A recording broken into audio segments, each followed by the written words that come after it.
స్కూళ్ళకిచ్చిన సెలవులు 5 వారాలు గడిచిపోయాయి. పిల్లలు, సీత కలిసి ఊళ్ళో ఉన్న సినిమాలన్నీ చూసేశారు. వాళ్ళు స్కూల్లో నేర్చుకున్న కథలన్నీ సీతకి చెప్పేశారు. చదివిన వరకు వల్లి వేయించడం అయిపోయినా, వాళ్ళు వేసే యక్ష ప్రశ్నలు మాత్రం ఎక్కడా తరుగుతున్నట్టు లేదు. అత్త, నువ్వు మా స్కూల్లో ఎందుకు టీచర్ పని చేయకూడదు? హైదరాబాద్‌లోనే చెయ్యాలా? మేనల్లుడి ప్రశ్న. కాదురా, అత్తకి హైదరాబాద్‌లో వచ్చింది ఉద్యోగం, ఇక్కడ రాలేదురా. అందువల్ల ఇక్కడ చేయదు. మేనకోడలు చిట్టి చెప్పేసింది జవాబు. మా చిట్టి, బాబు వాళ్ళు ఏలూరులో చదువుతున్నారు. వాళ్ళ స్కూల్లో నన్ను వేయండి అని చెప్పాలత్తా అన్నాడు బాబు. అంత అత్తదే తప్పన్నట్టు. పోస్ట్ మ్యాన్ కేకతో ఇద్దరూ నాకివ్వాలి ఉత్తరాలంటే నాకు అనుకుంటూ పరిగెత్తారు.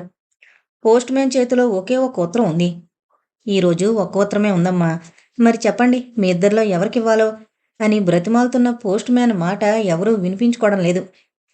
సీత ఇదంతా గమనిస్తూ ఇక లాభం లేదని, ఇద్దరికీ వద్దు, నాకిచ్చే పోస్ట్ మ్యాన్ అంటూ వెళ్ళి ఉత్తరం తీసుకుంది. ఉత్తరం అటు ఇటు తిప్పి చూసింది సీత. వెనక అడ్రస్ చదువుతూ, అరే, బావ దగ్గర నుండి ఏం రాశాడో అనుకుంటూ ఆతృత అణుచుకోలేక ఉత్తరం విప్పి గబగబా చదివింది. ఇంతలో సీత, ఉత్తరం ఎక్కడి నుంచే అంటూ సీత దగ్గరకొచ్చింది జలజ. అత్తయ్య దగ్గర నుండి అంటూ ఉత్తరం అందించింది సీత.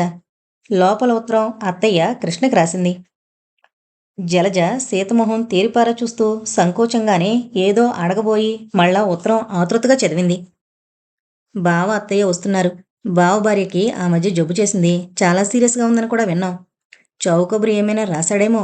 శని విరగడైపోయింది అనుకున్నాను అంది కసిగా జలజ. జలజ, అవేం మాటలు? పాపం పెళ్ళై 3 ఏళ్లు కాలేదు. అంత జబ్బు చేసింది ఆ అమ్మాయికి. ఇప్పుడు ఎలాగుందో? ఈ మధ్య మీరేం వినలేదా అడిగింది సీత హఠాత్తుగా విన్న చెడ్డ కబురికి బాధపడుతూ. ఏం వినలేదు కానీ ఇప్పుడే చెప్పాను కదా, ఏమని వినాలని కోరుతున్నాను అంది జలజ అదే ప్రతీకారం కోరుతున్న కంఠంతో. జలజ, ఇంకోసారి ఇప్పుడు ఆ మాటలు అనుకో. ఆ అమ్మాయి లేకుండా పోతే మనకు ఉరిగేదేమిటి? అప్పుడు బావును చేసుకోవచ్చు అంది జలజ పెద్ద సమస్యకి పరిష్కార మార్గం కనిపెట్టినట్టు.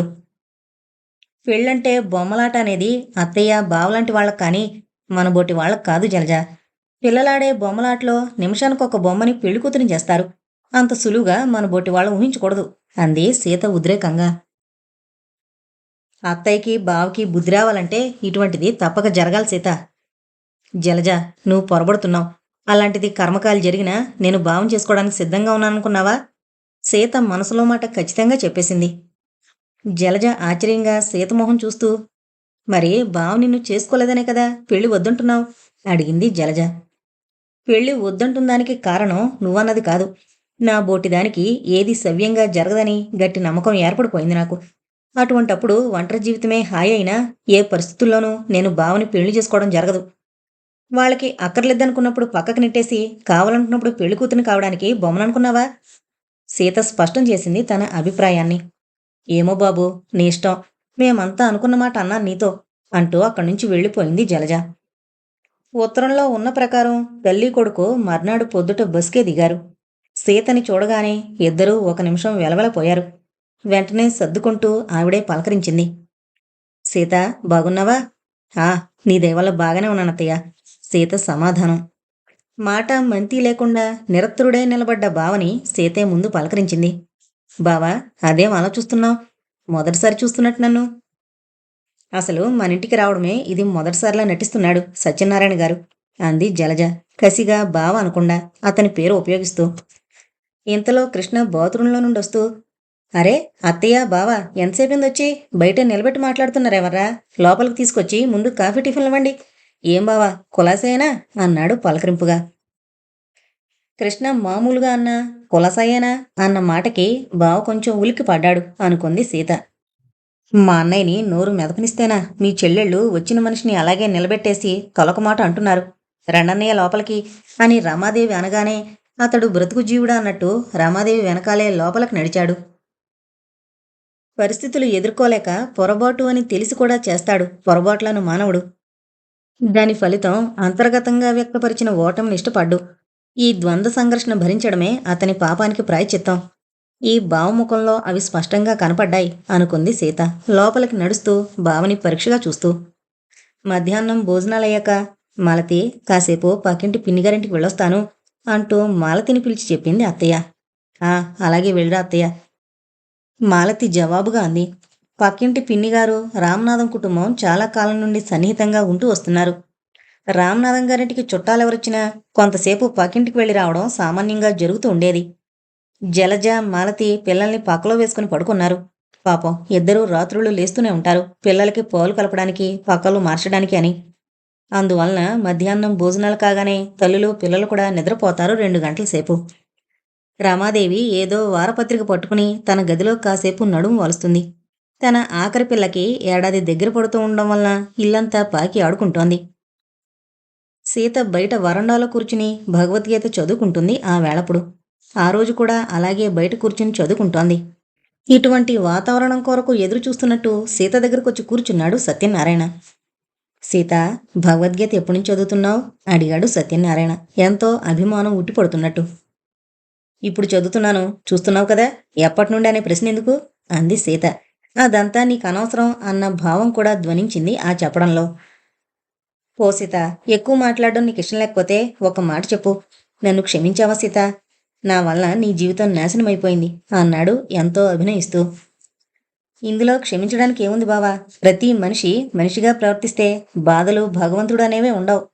స్వార్థం కోసం నువ్వు కొంతసేపు మనిషినన్న మాట మరిచిపోయావు అంతే.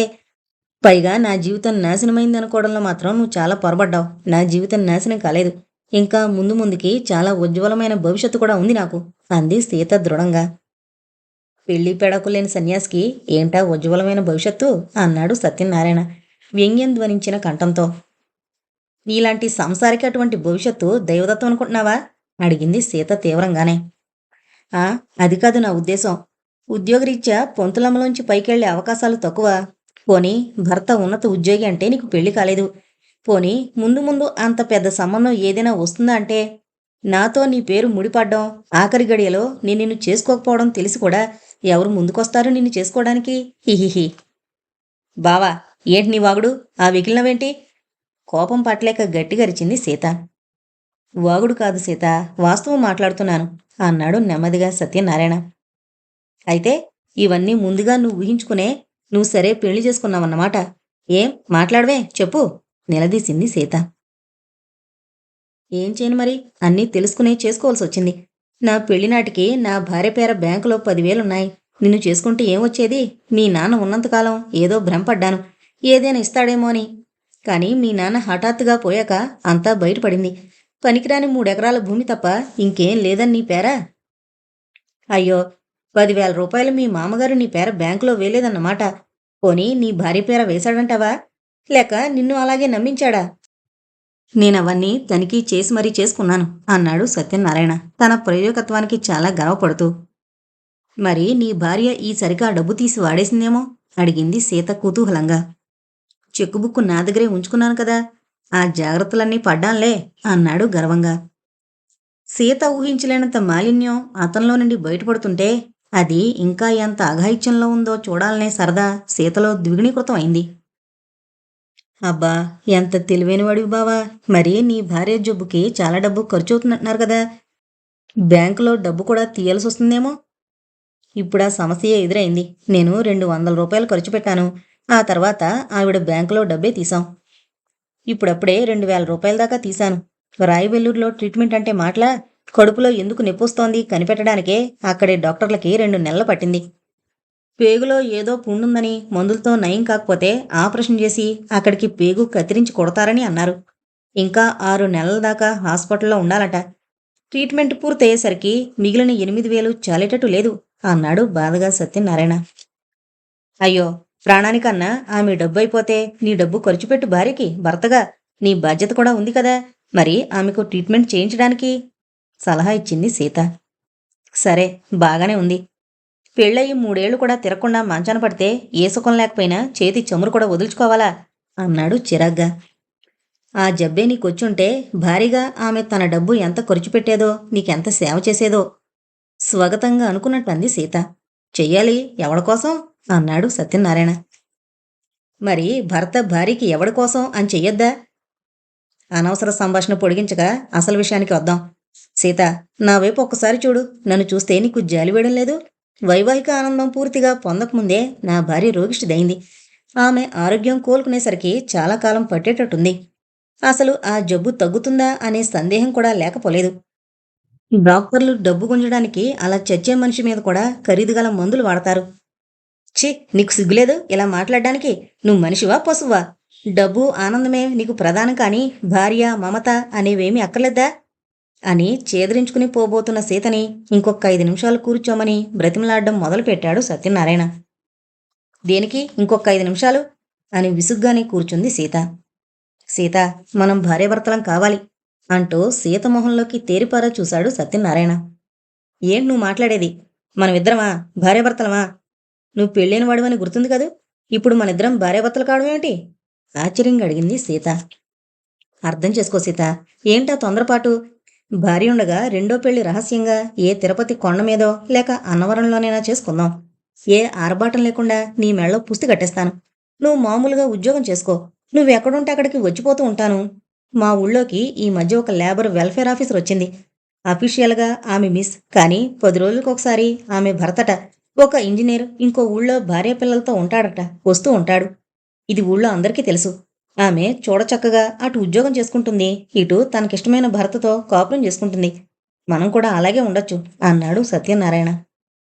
స్వార్థం, అమానుషత్వం మూర్తిభవించిన అతని స్వరూపం చూసి సీత హృదయం క్రోధ, తిరస్కార భావాలతో మండిపోయింది. అయినా అతని భావాలు పూర్తిగా తెలుసుకోవాలని, మరి పిల్లలు పుడితే మన రహస్య కాపురం బజార్న పడితే అడిగింది సీత. మొగ్గగా ఉన్నప్పుడే తుంచేద్దాం, పుట్టడం దాకా పిండాన్ని పెరగనివ్వక్కర్లేదు అన్నాడు సత్యనారాయణ ఆతృతగా. చి దుర్మార్గుడా, ఇందాకటి నుండి నిన్ను నీ మాటల్ని భరిస్తున్నాను. నీ బోటి మొగుడు నాకు దొరకడని నేను నీకు ఉంపుడుగత్తిగా ఉండాలన్నమాట. ఏదో కట్నాన్ని కాసుపడి ఆ అమ్మాయిని చేసుకున్నావు అనుకున్నాను, కానీ ఇంత నీచుడు అని కళ్ళ కూడా అనుకోలేదు.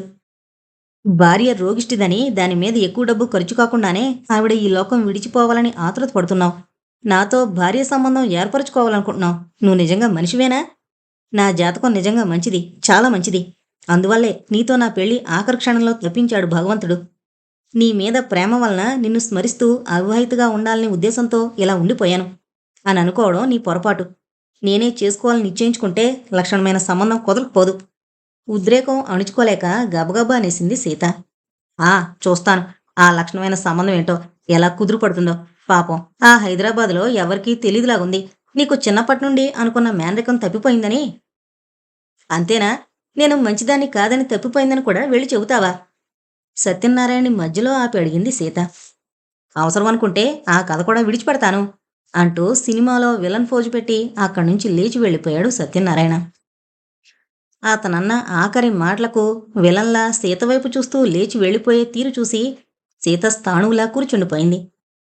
అప్పటిదాకా చురుకుగా జవాబులివ్వగలిగిన సీత మెదడు ఒక్కసారి షాక్ తిన్నట్టు మొద్దుబారిపోయింది. అచేతనంగా అలా ఎంతసేపు కూర్చుండిపోయిందో సీతకి గుర్తులేదు. కొంతసేపటికి షాక్ నుండి తేరుకున్నట్టు సీత మెదడులో ఆలోచనలు మెదలడం మొదలుపెట్టాయి. ఆ ఆలోచనల మధ్య తన జీవితాన్ని సమీక్షించుకోవడం ప్రారంభించింది.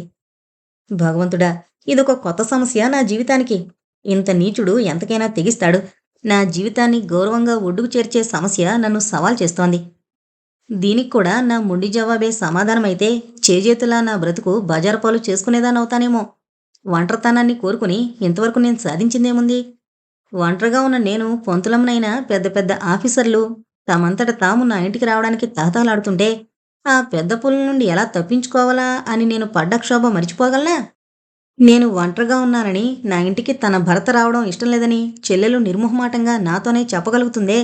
ఇక అమ్మలక్కలు, ఏమమ్మా మెళ్ళో పసుపు తాడు లేదు, ఇంకా పెళ్లి కాలేదా, ఇంకెప్పుడు చేసుకుంటావు అని అడిగే ప్రశ్నలకు 10 మందిలో ఒక అపరాధి వలె జవాబు చెప్పుకోవడం.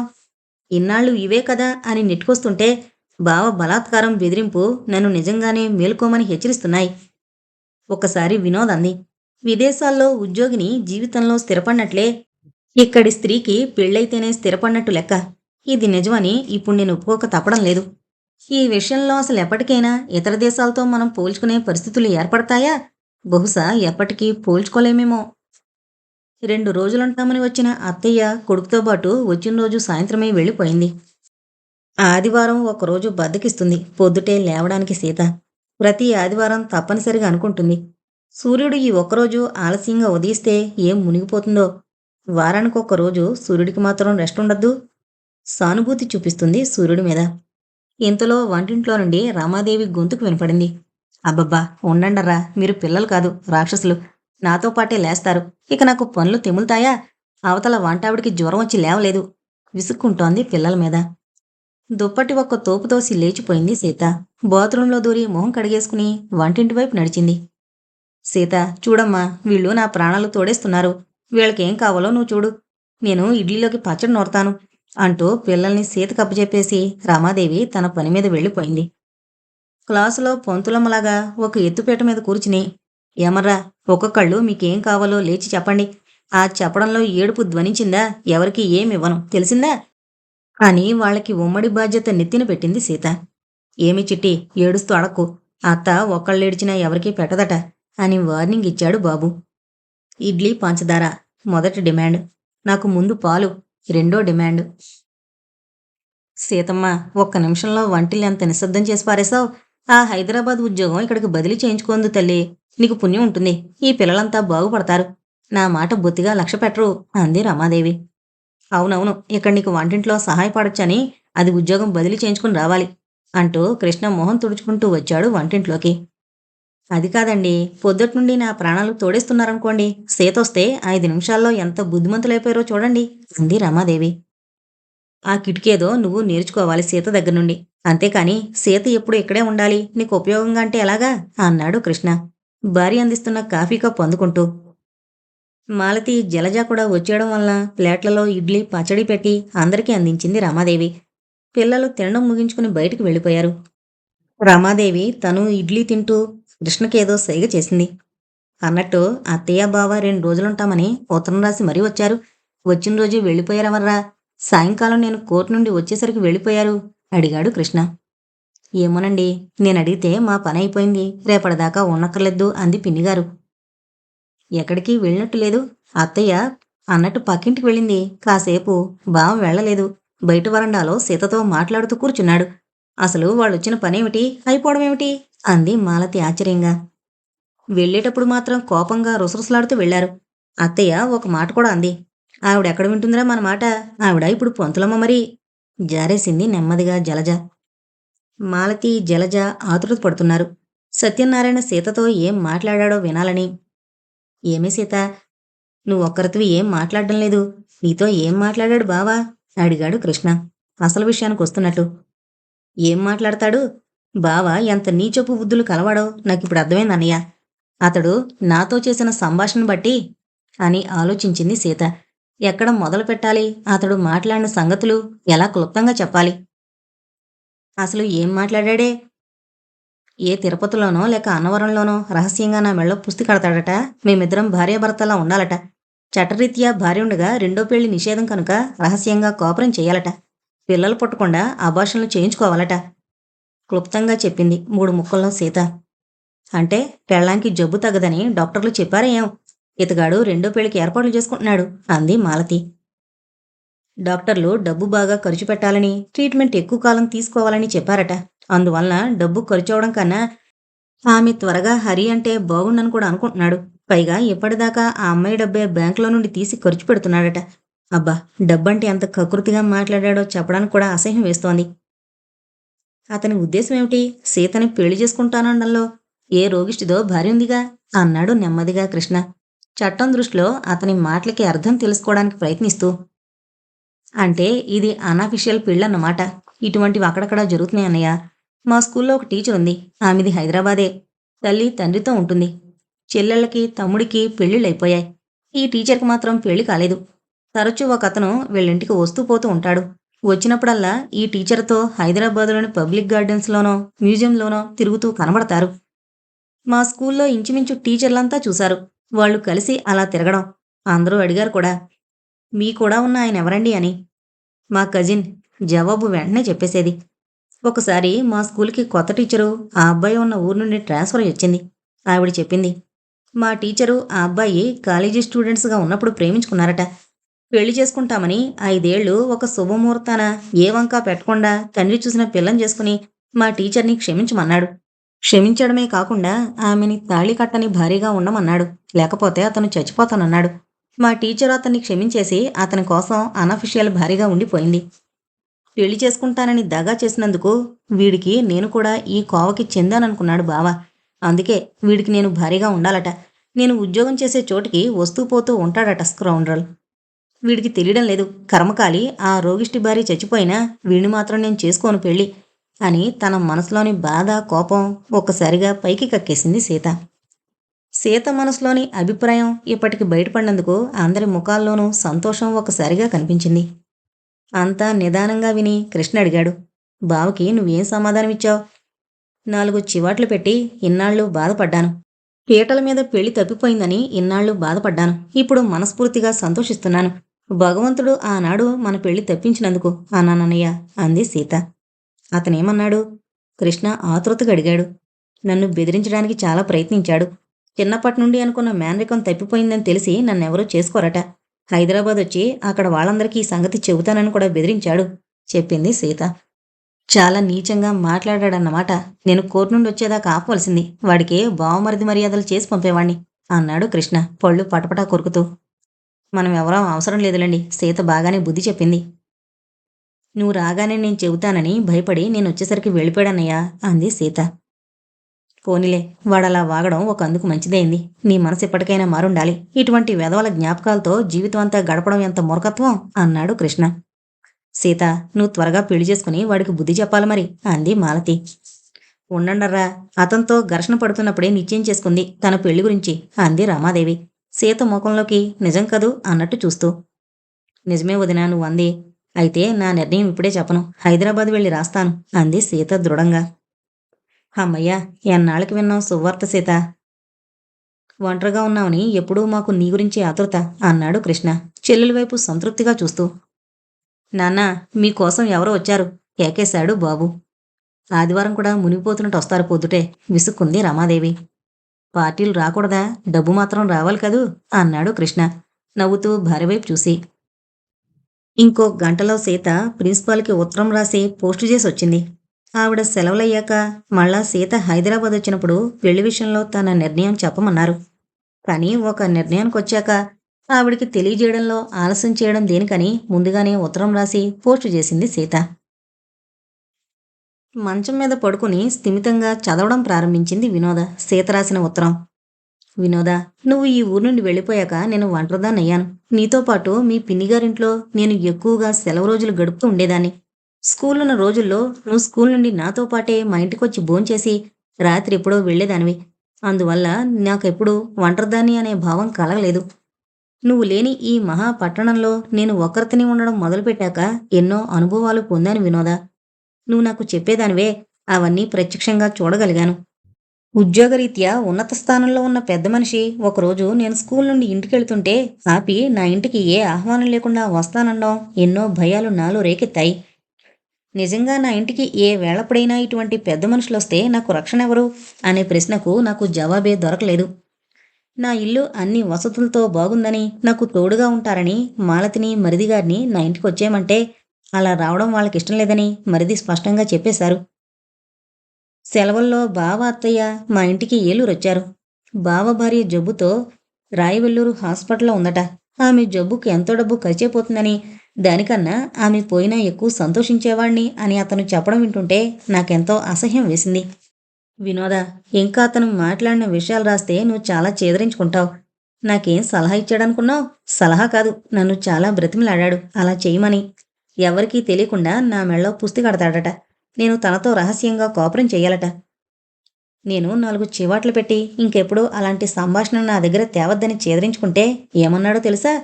హైదరాబాద్ వచ్చి నా మీద చెడ్డగా అందరికీ చెబుతాడట. అప్పుడు ఎవరూ ముందుకు రారట నన్ను చేసుకోవడానికి. తను చెప్పిందానికి ఒప్పుకోలేదని తల్లి కూడా కొడుక్కి సహకరిస్తోంది. ఇది జరిగాక ఒంటరిగా నన్ను నేను రక్షించుకోలేనని భయపడిపోయాను. నువ్వు ఎన్నోసార్లు చెప్పినవన్నీ అక్షరాల నిజమని ఇప్పుడు గ్రహిస్తున్నాను. ఈ భయంకర సంఘటనలు జరిగాక నీకు పెళ్లి తప్పలేదు అని నువ్వు ఎన్నోసార్లు అన్న మాట ఒప్పుకోవాల్సి వస్తుందే. గెలుపు నీదే. నీకిచ్చిన వాగ్దానం కూడా నిలబెట్టుకోబోతున్నందుకు సంతోషిస్తున్నాను. సెలవులకు ముందు మేడం నన్ను తన ఇంటికి తీసుకెళ్లి మాట్లాడిన విషయం నీకు రాశాను కదూ. నేను తిరిగి హైదరాబాదు రాకపూర్వమే, అంటే బావా వాళ్ళు వచ్చి వెళ్ళిన తర్వాత మేడం ఉత్తరం రాశాను. స్కూలు తెరవడానికి 4 రోజుల ముందే హైదరాబాద్ వచ్చాను. మనకి అలా ముందుగా రావడం అలవాటే కదూ. మేడం ఇంటికి, స్కూలుకి తిరుగుతూ ఆమెకి కావలసిన స్కూల్ పనులు చేసి పెట్టేవాళ్ళం. మేడం నన్ను కౌగిలించేసుకుని, సీత, నా మాట మీద ఇంత గౌరవం నిలబెడతావనుకోలేదమ్మా. వినోద పోతూ పోతూ నీ భార్య నాకు అప్పచెప్పింది. ఏమాత్రం అవకాశం వచ్చినా సీతకి ఒక తోడు ఏర్పరుస్తానని మాటివ్వండి అని చెయ్యి నా ముందుకు చాపి చేతిలో చెయ్యి వేసేదాకా కదల్లేదు. నా బాధ్యత తీర్చుకోవడానికి నువ్వు అవకాశం ఇచ్చావు సీత అన్నారు.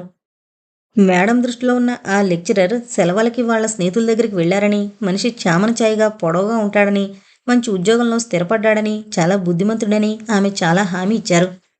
ఇవన్నీ నిజమైతే చాలా తొందరలోనే నీకు శుభవర్తమానం పంపుతాను. ఇక ఆపేస్తాను వినోద. వెనక్కి తిప్పి చూస్తే చాలా పేజీలు రాశానని ఇప్పుడే గ్రహించాను. మీ ఆయన తిట్టుకుంటాడు నన్ను. ఇంత పెద్ద ఉత్తరం రాసి కాసేపు నీకు మీ ఆయనకు ఎడబాటు కల్పించినందుకు. ఊరికే తిట్టుకోవడం కాదు, ఇంకోసారి నా ఉత్తరాలు నీకు అందకుండా బుట్టదాకలు కూడా చేయొచ్చునే బాబు. ఉంటాను మరి సీత. ఉత్తరం చదవడం పూర్తి చేసి సంతోషం పట్టలేకపోయింది వినోద. తలుపు చప్పుడుకి ఉలిక్కిపడింది సీత. గబగబా వెళ్లి తలుపు తీసేసరికి బయట మేడం నిలబడున్నారు. మేడం, మీరా? రండి. ఏం లేదు సీత, నేను బయలుదేరుతుంటే ప్రిన్సిపాల్ బంట్రోతుతో కబురు పంపాడు. ఆ లెక్చరర్ శ్రీధర్ ఊరు నుండి వచ్చాడట. రేపు సాయంకాలం వాళ్ళిద్దరూ మా ఇంటికి వస్తారట. నిన్ను మా ఇంట్లో చూస్తారట. మరి ఇప్పుడు బజార్కెళ్తే తిరిగి మనం వచ్చేసరికి 10 గంటలు కావచ్చు.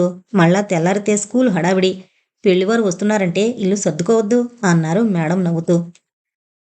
నా కోసం మీరు చాలా అవస్థపడుతున్నారు మేడం అంది కృతజ్ఞత తెలుపుతూ సీత. సరేలే, నీ కృతజ్ఞతలు తర్వాత చెప్పుకుందు గాని నేను త్వరగా వెళ్ళాలి. చూడు, రిక్షా ఉంచాను కూడా. నువ్వు రేపు సాయంకాలం 6 గంటలకల్లా వచ్చేయ్ అంటూ ఆమె గబగబా వెళ్ళిపోయారు. పురోహితుడు గౌరీ పూజ చేస్తున్నాడు సీత చేత. యాంత్రికంగా చేస్తోంది పూజ. మాలతి, జలజ వాళ్ళు పందిట్లో హడావిడిగా ఉన్నారు. కృష్ణ, రమాదేవి పెళ్లివారికి ఎదురు వెళ్లారు. ప్రిన్సిపాల్ గారి కుటుంబం, మేడం పెళ్లి కొడుకుతో వస్తున్నారు లగ్నానికి. వినోద మాత్రం ఇంకా రాలేదు. అది తప్పకొస్తుంది. 2 నెలల క్రితం దాకా తన జీవితంలో ఇటువంటి గడియ వస్తుందనుకోలేదు సీత. ఆ రోజు మేడం ఇంట్లో పెళ్లి చూపుల విషయాలు సీత మనసులో మెదిలాయి.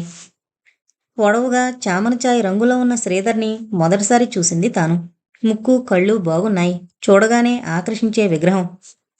కొంతసేపు అందరికీ మాటలు కరువయ్యాయి. చివరికి ప్రిన్సిపాల్ ప్రారంభించాడు. చూడమ్మా, శ్రీధర్ నా దగ్గర 5 సంవత్సరాలుగా పనిచేస్తున్నాడు. ఇతని క్యారెక్టర్ గురించి నేను హామీ ఇవ్వగలను. ఇక మిగిలింది అతని ఉద్యోగం. ఇప్పుడు తను చేస్తోంది ఖాయమైన ఉద్యోగం తల్లి. తల్లి తండ్రి లేరు. ఇవి కాక ఇంకా ఏమైనా తెలుసుకోవాలనుకుంటే నువ్వే అడగచ్చు. వెంటనే మేడం అన్నారు. సీత కుటుంబ వివరాలన్నీ నేను మీకు చెప్పాను. మంచి సాంప్రదాయమైన కుటుంబం. ఇక వీళ్ళిద్దరూ మాట్లాడుకోవాల్సిన విషయాలు మాట్లాడుకుంటారేమో. మనం కాసేపు బయట వరండాలో కూర్చుందాం పదండి అంటూ ఆమె లేచి బయటకు దారి తీశారు. ప్రిన్సిపాల్ ఆమెను అనుసరించారు. కొంత నిశ్శబ్దం తర్వాత, మీకు పెళ్ళంటే ఇష్టం లేదట కదండి?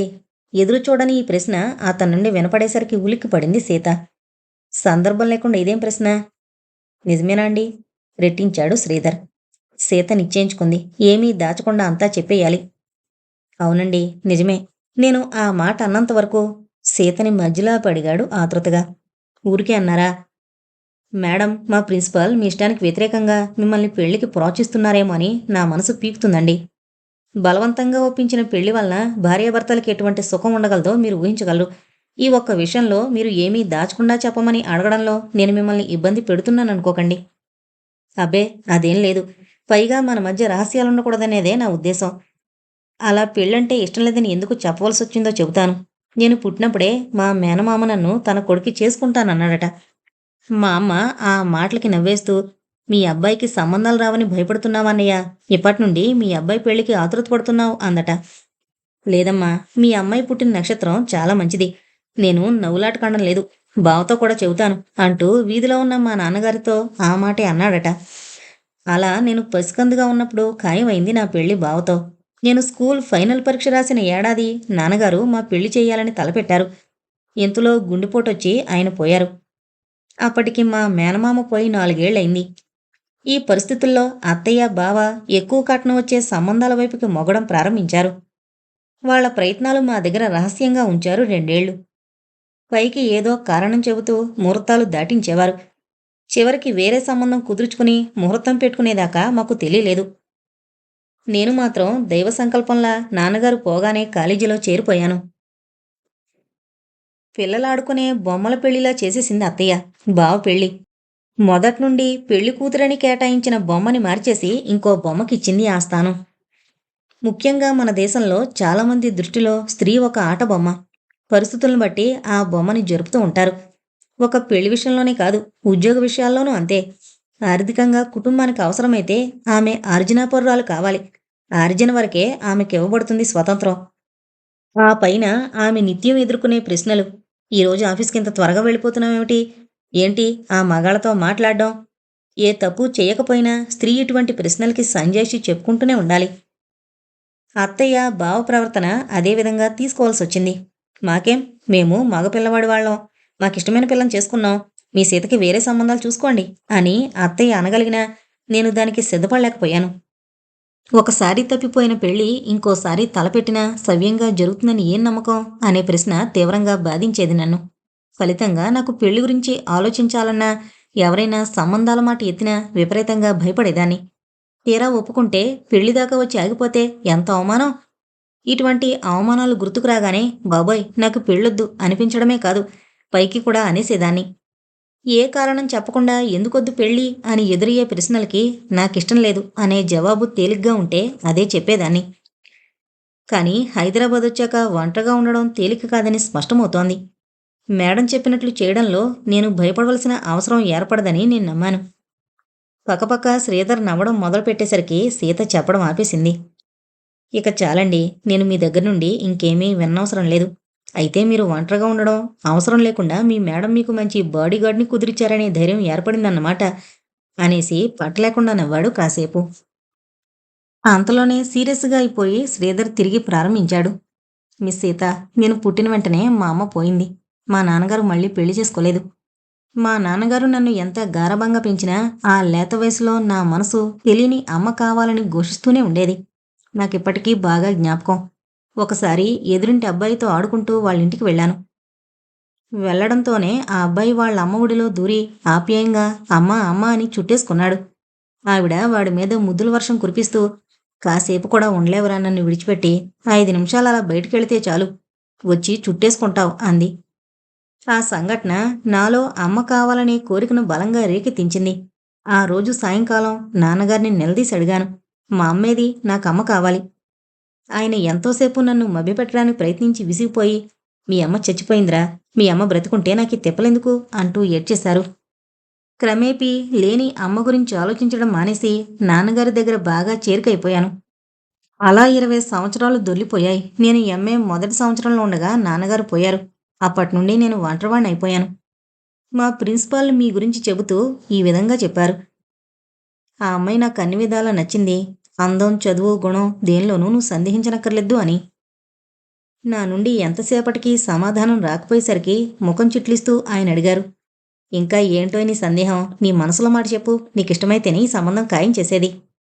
నా మనసులో మాట చెప్పేశానాయనకి. తల్లి ప్రేమ తెలీదు నాకు. తండ్రి పోయాక పితృ అనురాగానికి దూరం అయ్యాను. ఈ రెండింటినీ అందివ్వగలిగే ప్రేమమై ఉండాలి నేను చేసుకోబోయే అమ్మాయి అని. ఇంతకు మించి ఆమె వద్ద నుండి నేను ఏదీ ఆశించను. నాకు సమాధానంగా మా ప్రిన్సిపాల్ ఇలా అన్నారు. హెడ్ మిస్ట్రెస్ ఆ అమ్మాయి గురించి నాకు చాలా ఎక్కువగా చెప్పిందో. పోనీ ఆ అమ్మాయిని చూడ్డానికి వెళ్ళినప్పుడు 5 నిమిషాలు మాట్లాడు. నువ్వే తెలుసుకుందువుగానే ఆ అమ్మాయి గురించి. అందుకే ఈ అవకాశం మనకు కల్పించారు. ఇప్పుడు నా మనసు తేలిక పడింది. నేను వెతుకుతున్న అమ్మాయి దొరికింది అని శ్రీధర్ నవ్వుతూ సీత ముఖంలోకి చూశాడు. సీత మనసు కూడా తేలిక పడింది. శ్రీధర్ డబ్బు మాట ఏమీ ఎత్తలేదు. పెళ్ళయ్యాక సీత ఉద్యోగం చెయ్యాలా వద్దా అనే షరతులు మాట్లాడలేదు. మీకిచ్చిన ఇంటర్వ్యూ టైం అయిపోయింది అంటూ ప్రిన్సిపాల్ మేడం వచ్చేశారు లోపలికి. పెళ్లికూతుర్ని తీసుకురండి అనే పురోహితుడి కేకతో సీత ఆలోచనలు చెదిరిపోయాయి. పీట మీద సీతకి కృష్ణ, రమాదేవి చెరోపక్క కూర్చున్నారు. మధ్యలో తెర, అటువైపు పెళ్ళికొడుకు. తెర చూడగానే సీతకి నవ్వొచ్చింది. పీటల మీదకొచ్చేదాకా పెళ్ళికొడుకుని ఎన్నిసార్లైనా చూడొచ్చు, మాట్లాడొచ్చు కూడా. కానీ పెళ్లి పీటల మీదకొచ్చేసరికి ఇద్దరి మధ్యలో తెరడ్డు వేస్తారు. తరతరాల నుండి వస్తున్న ఆచారాలు నవ్వుకుంది సీత. జలజొచ్చి సీత చెవి దగ్గర నెమ్మదిగా చెప్పింది వినోద్ వస్తోంది అని. పట్టరాని ఆనందంతో సీత తలెత్తి చూసేసరికి వినోద భర్తతో ఆలస్యమైపోయిందనే ఆందోళన ముఖంలోనూ నడకలోనూ చూపిస్తూ గబగబా వస్తోంది. ఎవరినీ పట్టించుకోకుండా పురోహితుడు పెళ్లి తతంగాలు ఒకటి తర్వాత ఒకటి పూర్తి చేస్తున్నాడు. కృష్ణ ముహూర్తం టైం అయిందని పురోహితుడికి వాచి చూపించాడు. పురోహితుడు లేచి మంగళసూత్రం అక్షింతలు పట్టుకుని మంగళసూత్రం పేరంటాళ్ల చేత ముట్టించి ఆడవాళ్లకి మగవాళ్ళకి అక్షింతలు పంచిచ్చి పెళ్ళికొడుకు చేతికి తాళిబొట్టు అందించాడు. బాజాల వాళ్ళ వైపు చూస్తూ వాయించొండాయి గట్టిగా భజంత్రీలు అని అరిచాడు. పురోహితుడు మంత్రాలు చదువుతూ ఉండగా సీతమెళ్ళలో ముడుముళ్ళు పడిపోయాయి. అమ్మయ్య, నా పెళ్ళి అయిపోయింది. బొమ్మను చివరి గడియలో ఎవరూ లేవదీలేదు అనుకుంది సీత. అన్ని వైపుల నుండి మీద పడుతున్న అక్షింతల మధ్యలో నుండి తల పైకెత్తేసరికి ఎదురుగా నిలబడి, నీకు తప్పదు పెళ్ళి అని నేనన్నమాట నిజమైంది కదూ అని నవ్వుతూ చెయ్యి ఊపుతున్న వినోద కనపడింది సీతకి. ఇంతటితో ఆటబొమ్మ అనే నవల కంప్లీట్ అయిందండి. దయచేసి మన ఛానల్ను అందరూ సబ్స్క్రైబ్ చేసుకోగలరు. Thank you.